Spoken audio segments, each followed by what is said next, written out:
आज नवादा, नालंदा और शेखपुरा में राहुल गांधी की वोट अधिकार यात्रा, बरबीघा में जनसभा को करेंगे संबोधित।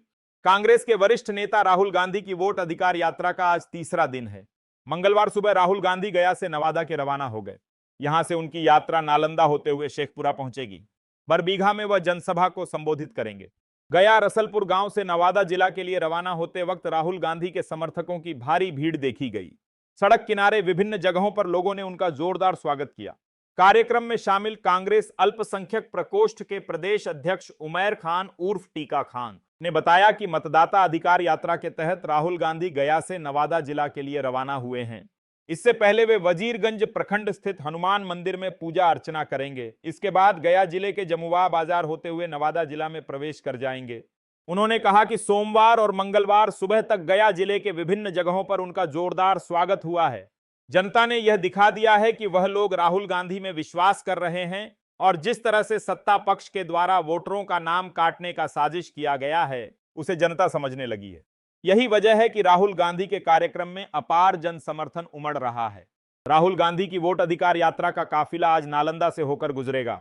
इसमें लोकसभा में नेता प्रतिपक्ष राहुल गांधी और बिहार विधानसभा में नेता प्रतिपक्ष तेजस्वी यादव के अलावा महागठबंधन के वरिष्ठ नेता शामिल होंगे। यात्रा गया नवादा के रास्ते से होते हुए खर्राट मोड्डा पहुंचेगी। वहां से नालंदा की सीमा सईदपुर में प्रवेश करेगी।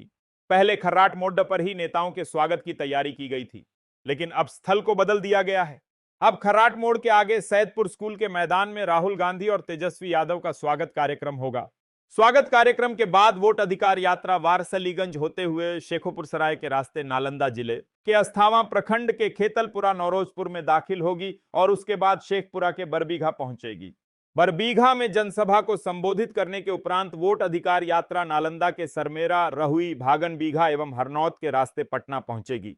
नालंदा जिला कांग्रेस कमेटी के अध्यक्ष नरेश प्रसाद अकेला ने कार्यकर्ताओं से 2 सैदपुर स्कूल के मैदान में पहुंचने का अनुरोध किया है। राजद के जिला प्रवक्ता दीपक कुमार ने कहा कि देश के नेता प्रतिपक्ष राहुल गांधी एवं यूथ आइकॉन बिहार के आशा और भविष्य तेजस्वी यादव का मतदाता अधिकार यात्रा खर्राट मोड्डा वारसलीगंज रोड के 1 किलोमीटर अंदर सैदपुर में होगा। इस कार्यक्रम में दीपांकर भट्टाचार्य, मुकेश सहनी समेत इंडिया गठबंधन के तमाम बड़े नेता मौजूद होंगे। चलिए देखते हैं अगली बड़ी खबर। निशिकांत दुबे ने मंगलवार को सुप्रीम कोर्ट द्वारा 2024 के महाराष्ट्र विधानसभा चुनावों में विसंगतियों का आरोप लगाने वाली याचिका खारिज करने के बाद राहुल गांधी और कांग्रेस पर निशाना साधा। भाजपा सांसद निशिकांत दुबे ने मंगलवार को सुप्रीम कोर्ट द्वारा 2024 के महाराष्ट्र विधानसभा चुनावों में विसंगतियों का आरोप लगाने वाली याचिका खारिज करने के बाद राहुल गांधी और कांग्रेस पर निशाना साधा। निशिकांत दुबे ने आरोप लगाया कि कांग्रेस संवैधानिक संस्थाओं को नष्ट कर रही है। भाजपा सांसद ने एक्स पर लिखा कि कल सुप्रीम कोर्ट ने महाराष्ट्र विधानसभा चुनाव को लेकर राहुल गांधी द्वारा लगाए गए वोट चोरी और देशद्रोहियों से सांठगांठ के आरोपों को खारिज कर दिया। कोर्ट ने कहा कि इस याचिका से अदालत का समय बर्बाद हुआ है। सुप्रीम कोर्ट को मतदाता सूची, मतदाताओं और मतदान प्रक्रिया में कोई विसंगति नहीं मिली। एक्स पोस्ट में लिखा गया है कि कांग्रेस का खेल बांग्लादेशी और संवैधानिक संस्थाओं को नष्ट करने पर आधारित है, तो सुप्रीम कोर्ट क्या है? अगर राहुल गांधी कुछ कहते हैं तो वही सच है, किसी खाते या बही खाते की जरूरत नहीं है। इससे पहले राहुल गांधी ने महाराष्ट्र चुनावों में बार बार वोट चोरी का आरोप लगाया था और राज्य में मतदाताओं की संख्या में असामान्य वृद्धि का आरोप लगाया था, खासकर मुख्यमंत्री देवेंद्र फडणवीस की दक्षिण पश्चिम नागपुर सीट पर। दुबे की यह टिप्पणी सोमवार को सुप्रीम कोर्ट द्वारा नवंबर 2024 में होने वाले महाराष्ट्र विधानसभा चुनावों में विसंगतियों का आरोप लगाने वाली याचिका को खारिज करने के बाद आई है। न्यायमूर्ति एम सुंदरेश और न्यायमूर्ति एन कोटेश्वर सिंह की पीठ ने बॉम्बे उच्च न्यायालय के जून 2025 के आदेश के खिलाफ चेतन चंद्रकांत अहिरे द्वारा दायर याचिका को खारिज कर दिया। अहिरे ने इस आरोप के आधार पर चुनाव परिणामों को शून्य घोषित करने की मांग की कि शाम 6 बजे मतदान समाप्त होने के बाद लगभग 75 लाख फर्जी मतदाताओं ने वोट डाले। उन्होंने मांग की कि मतदान प्रक्रिया में कथित उल्लंघन के कारण राज्य के सभी 288 विधानसभा क्षेत्रों के परिणामों को रद्द कर दिया जाए। याचिकाकर्ता ने आधिकारिक समय के बाहर डाले गए मतों का निर्वाचन क्षेत्रवार ब्यौरा देने तथा सफल उम्मीदवारों के निर्वाचन प्रमाण पत्र रद्द करने की भी मांग की। उच्च न्यायालय ने उनकी याचिका को यह कहते हुए खारिज कर दिया था कि याचिका पूरी तरह से एक अखबार की रिपोर्ट पर आधारित है, इसमें काल्पनिक और निराधार दावे हैं और यह कानून की प्रक्रिया का घोर दुरुपयोग है। चलिए देखते हैं अगली बड़ी खबर। ट्रंप के टैरिफ वॉर के बीच नजदीक आए चीन और भारत। समझिए क्या है मायने। भारत और चीन के बीच बीते कुछ दिनों से रिश्तों में कुछ गर्माहट महसूस की जा रही है। इसके पीछे की वजह अमेरिकी राष्ट्रपति ट्रंप का टैरिफ माना जा रहा है। ट्रंप ने भारत पर 25% एक्स्ट्रा टैरिफ का बम फोड़ा है। अप्रैल में घोषित 25% टैरिफ के अलावा 25% अतिरिक्त टैरिफ की घोषणा कर दी। इसको देखते हुए दोनों देशों के बीच बातचीत का क्रम शुरू हो गया है। चीनी विदेश मंत्री का भारत दौरा इसकी तस्दीक करता है। वहीं पीएम मोदी भी शंघाई सहयोग संगठन एससीओ के वार्षिक शिखर सम्मेलन में भाग लेने के लिए चीन की यात्रा पर जा सकते हैं। बढ़े टैरिफ देखते हुए भारत ने अपनी रणनीति में थोड़ा बदलाव किया है, क्योंकि भारत पर यह बड़ी टैरिफ की मार है जिससे निपटने में भारत सरकार जुटी है। वहीं ट्रंप टैरिफ की मार के बीच चीन भी भारत के करीब आता दिख रहा, यानी वह भी भारत से नजदीकियां बढ़ाने का इच्छुक नजर आ रहा है। दोनों देशों के राजनयिकों का एक दूसरे देश जाकर बातचीत करना इस बात की तस्दीक करता है। वहीं एनएसए डोभाल दिसंबर 2024 में चीन गए थे। इस दौरान चीनी विदेश मंत्री वांग यी के साथ विशेष प्रतिनिधि वार्ता की थी। उन्होंने चीन में वांग यी के साथ लद्दाख के एलएसी विवाद पर एसआर लेवल बैठक की थी। यह बैठक 18 दिसंबर 2024 को बीजिंग में आयोजित की गई थी। वहीं इसी साल जुलाई महीने में विदेश मंत्री एस जयशंकर चीन के दौरे पर गए थे। इस दौरान उन्होंने राष्ट्रपति शी जिनपिंग से मुलाकात की थी। जयशंकर तियानजिन में एससीओ के विदेश मंत्रियों की समिट में शामिल होने गए थे। 18 अगस्त को चीनी विदेश मंत्री वांग यी का भारत का 2 दिवसीय दौरा हुआ। चीनी विदेश मंत्री की यह यात्रा भारत अमेरिका संबंधों में बढ़ते तनाव के मद्देनजर भी बेहद अहम है। इसके पीछे की वजह अमेरिकी राष्ट्रपति ट्रंप का भारतीय सामानों पर टैरिफ को दोगुना करके 50% कर देना है। इसमें रूसी तेल खरीदने पर 25% का अतिरिक्त जुर्माना भी शामिल है। माना जा रहा है कि वांग यी के साथ भारत चीन व्यापार पर भी चर्चा हो सकती है।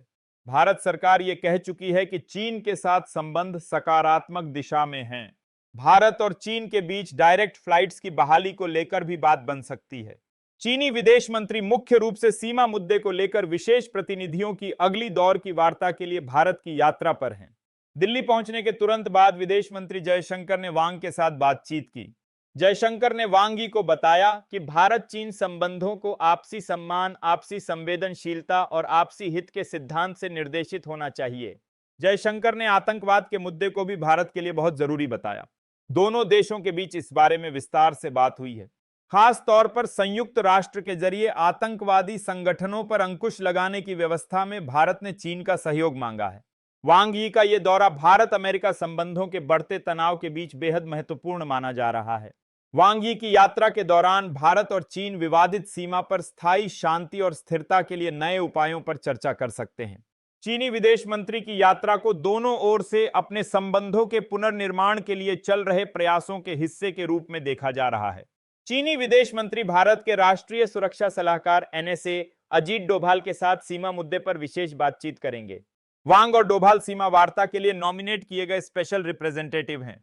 विशेष प्रतिनिधियों के फॉर्मेट वाली यह बैठक बीते अक्टूबर चीन के राष्ट्रपति शी जिनपिंग और पीएम मोदी की कजान में द्विपक्षीय मुलाकात के बाद फिर से बहाल हुई है। गलवान संघर्ष के बाद बैठकों के इस फॉर्मेट पर विराम लग गया था।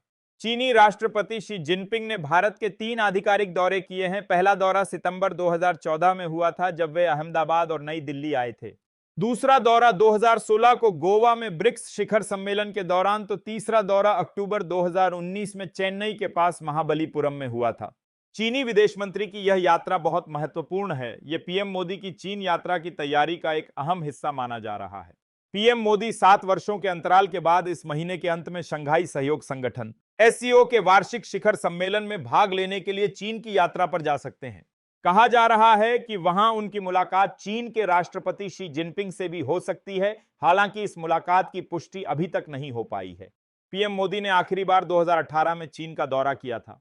अप्रैल मई 2020 में पूर्वी लद्दाख के क्षेत्र में चीनी सैनिकों की घुसपैठ के बाद दोनों देशों के रिश्तों में काफी तनाव आ गया था, जिसे अक्टूबर 2050 में पीएम नरेंद्र मोदी और राष्ट्रपति शी जिनपिंग की मुलाकात के बाद ही सुलझाया गया। इसके बाद दोनों देशों के बीच सीमा पर तनाव घटाने की प्रक्रिया चल रही है। दोनों देशों की सेनाओं के बीच 2020 में गलवान घाटी में संघर्ष हुआ था, जिसके बाद संबंधों में तनाव आ गए थे। यह घटना 15 जून 2020 को हुई थी, जब लद्दाख क्षेत्र में वास्तविक नियंत्रण रेखा पर दोनों देशों की सेनाओं के बीच हिंसक झड़प हुई। अप्रैल मई 2020 से चीन की सेना ने लद्दाख के कई क्षेत्रों गलवान, पेंगोंग झील, हॉट स्प्रिंग्स में बड़ी तादाद में सैनिक तैनात कर दिए। भारत ने इसका विरोध किया और एलएसी पर शांति बहाल करने के लिए बातचीत शुरू हुई। दोनों पक्षों ने टकराव वाली जगहों से अपने अपने सैनिक हटा लिए हैं, पर स्थिति अभी भी शांत नहीं है। इस घटना के बाद भारत और चीन के बीच सैन्य कमांडर स्तर और राजनयिक वार्ताएं हुई। कुछ क्षेत्रों में सेनाओं ने पीछे हटने पर सहमति जताई, लेकिन पूर्ण समाधान अब तक नहीं हुआ।